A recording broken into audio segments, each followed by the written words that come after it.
Every old vehicle has a story.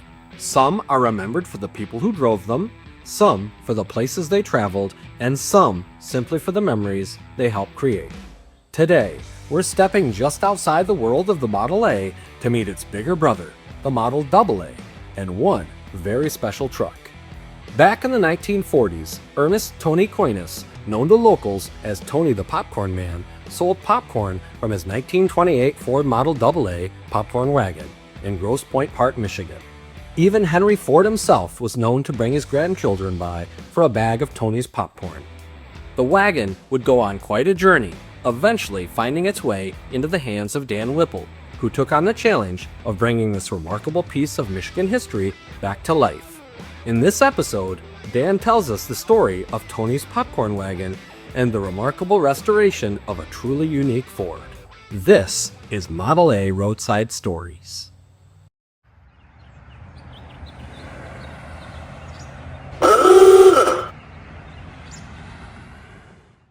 This is the second of a series of roadside chats and stories that we want to share with people. And today I've got Dan Whipple with me, the man himself. And I'll tell you, we have got a story to share with you. As we said in our earlier ones, we like to go to car shows and see cars. But I really like to hear the story behind the car. And this one has a story, I'm going to tell you. It's a big story. It's a big story, isn't it, Dan? Yes. So let's first start out with a little bit of history about this. First of all, it's a 1928 popcorn wagon that you restored. Yeah. Let's go back in time. When did this become a popcorn wagon? What's kind of the story behind that? In the 40s, I believe it was. Tony Koinis is the guy's name. He sold popcorn out of it in the Detroit area. The story was published in the Detroit News about the popcorn wagon. Yes. And how he had to fight the city officials because he was causing traffic problems. This is the article. It says here from the Detroit News, April 5th of 1978. And it talks all about the history and provenance, Tony's caramel corn and everything like that, because he sold caramel corn and regular popcorn and other things by the looks. Back in those days, they painted all that stuff on. And so, well, it says here that Tony battled with the police, Grosse Pointe Park Police Department for like 27 years. Yeah. Because they didn't like him having the popcorn wagon where it was. It was interfering with traffic. It caused traffic. Yeah, because people stopped. You said some people would stop and eat their popcorn there. Some would just pick it up and go. And he said, worse yet, people coming from the other direction had to stop, do a U-turn to come back and buy popcorn. Yes. So they said it was quite a deal. But it turned out in Tony's favor. Tony went to court and got an injunction, it says. In 1947, he went to the state Supreme Court and granted a stay of execution of an ordinance that prevented curb sales of merchandise and sales to passing traffic and sales within 200 feet of a traffic light. I mean, they were really getting after him. Yes. But they allowed him to do that. Yeah, it was that popular, but there was a very popular customer. Who was that? That was Henry Ford himself. Used to bring his grandkids to the popcorn truck to buy popcorn for his grandkids. Yeah. And that is in the Detroit article. But yeah, even Henry Ford himself came to this popcorn. Yes. It does say Henry Ford always brought his grandchildren to buy popcorn at the Bishop Road site. And it was Tony's wish that it was retired to Greenfield Village in 1963. So that's when it went to Greenfield. And then they sold popcorn out of it. Yes. For there. I wish I would have seen it back then. So this has got some really cool stories. And like I said, Greenfield Village owned it for a number of years where they vended popcorn out of it in the village. Yeah.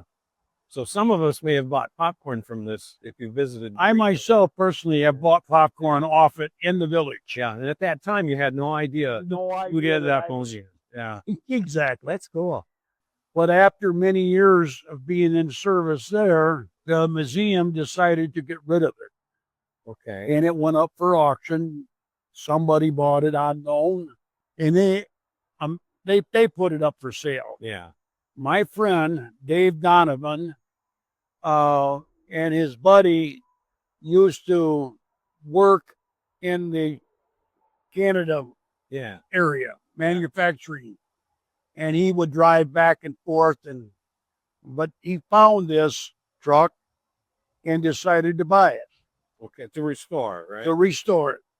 And at that point, it didn't need a lot of restoring. Right. In fact, I think I got a picture, right? Yes, That's yes. it there. And This picture here was when it was first sale in the Detroit area, okay. and It really didn't look that bad.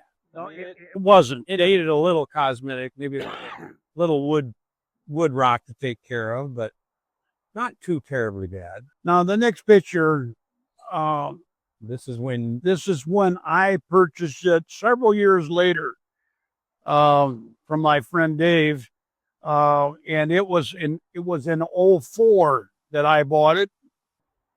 My wife was so interested in his truck when we went down there and walked up to it. She abruptly turned around and went back to my truck. She said, "You are no way buying that truck." I said, "Okay, dear." But after several days, I couldn't get it out of my mind. And my wife was lonesome for another animal companion, a dog. She said, "Okay, if I can get a dog, you can have the popcorn truck." I said, "Start shopping."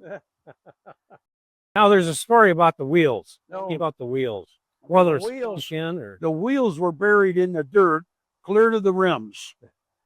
I and my brother went down and picked it up, and we never give it a thought at being a I-beam axle.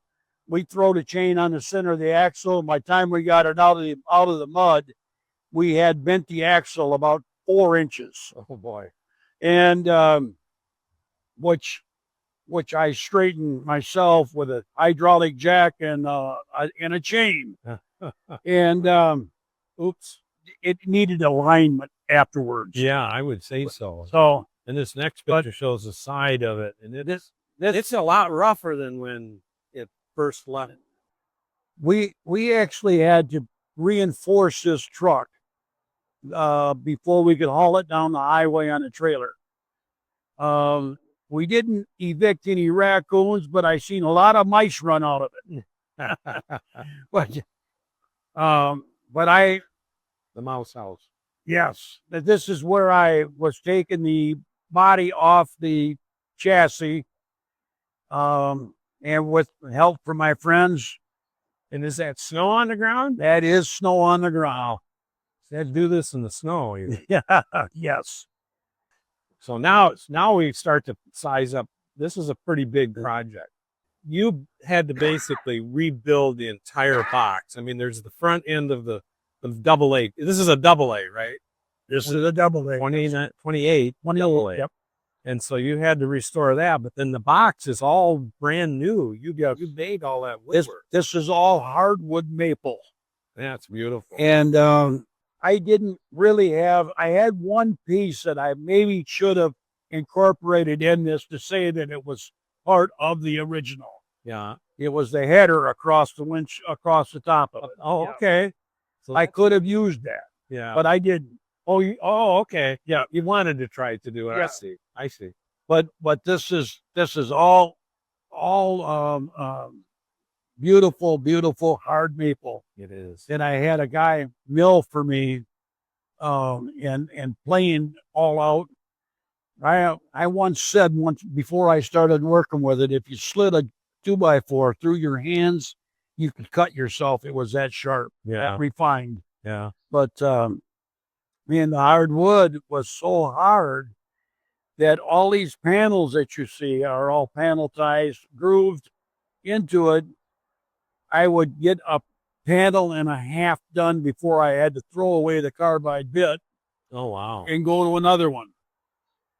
The carbide bits just didn't hold up on a hard maple. Wow.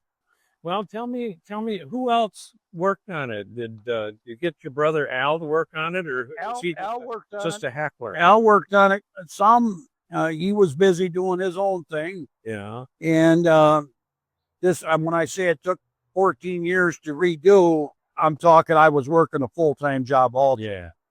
Yeah. And And I've said 14 years. Actually, it was 13 years to restore it. Yeah. But And you work on it when you could. Yeah. You couldn't work on it. Yeah. But the crazy thing is, my garage is only about 9 foot tall inside. And, oh, how tall is this? This is about maybe 8.5 foot or whatever. I don't remember the exact Yeah, figure, yeah. but the roof line on this up to my ceiling in the garage was only about 4 to 5 inches. I had to use an angle head on my portable drill to put the screws in. Just between the ceiling and the screws and the Yes. top? Yeah. Oh, my. And there's approximately, I believe there's approximately 400 screws No kidding. holding the roof down. Okay. And then you have a vinyl top. That's all vinyl. That's all vinyl. Tell us about that. That was quite Well, a piece. I went to a vinyl fabric shop, and they finally decided that I couldn't get anything wide enough until they went to tonneau cover. Tonneau cover That is, material. that I believe is 6 foot wide. And, Okay. and that That was wide enough. wide enough to make one piece. Yeah. So that's all one piece of vinyl. Yep. Yeah. 14 wow. feet long or whatever it is. I Yeah. don't remember the exact, but Yeah. on the other hand, I had to tear out my 16-foot door. People Like the used, guy that built the boat in the basement, Yeah. right? yeah. People used to say to me, "How are you going to get this thing out of here when you're done?" Well, I had the tires and wheels off it, and I had it on rollers and stuff. But I had an 8-foot door, but it wouldn't go through the 8-foot door. And so I took the 16-foot door out. I opened up a spot clear up to the Even to the there. ceiling, Yeah. up to the ceiling, and then I put the front tires on it, and I actually laid 2x4s down on the cement and drove it out on the hubs. Keep it short enough. and drove it out and cleared the opening. Wow. But that was an interesting day. I estimate there was 75 to 80 people here in my side yard when I took it out, and of course I made popcorn for everybody. Oh, yeah. Yeah. Well, sure. It wasn't the popper I was going to use, but I rolled it out. I had a portable in there. There you go. And my brother used it, cooked popcorn for everybody. I was too busy talking. I can't imagine that. Yeah. Now, has it got the same popcorn apparatus in it, or No, it does not. That didn't come with the truck, but it does have a gas-fired popcorn popper. Okay. I have a trunk built onto the back that holds the two 30-pound LP tanks. Mm-hmm. And the poppers run with a 12-volt system. I have all the lights inside of the truck that are all 12 volt. Okay. LEDs. Yeah.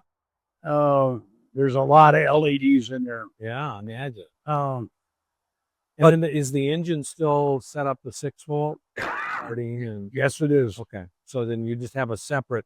The engine and powertrain's all original. Okay. The frame itself has a 16-inch frame extension, where back then, if you wanted an extension, you could get a 16, a 24, a 36, and a 48 frame extension. Okay. And back then, that come with an extra drive shaft to make up the difference. It come with an extra cross member to have your U-joints set up on. Yeah. And like a midshift Okay. type of thing. You think that was added on at Ford or No, afterward? Ford didn't do any of their custom work like that. It was all shipped out So it would have been a truck company or a outfitter company that would have, to a place like, or a do-it-yourselfer. yeah. Right? Well, you could buy that kit for less than $100. to do all A lot that. of money back then, though, too. Yeah. Sounds pretty cheap right now. So, Try to find one now, right? oh, there you go.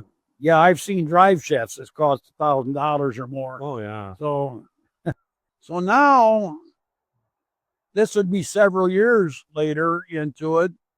This is my friend that I bought the truck from.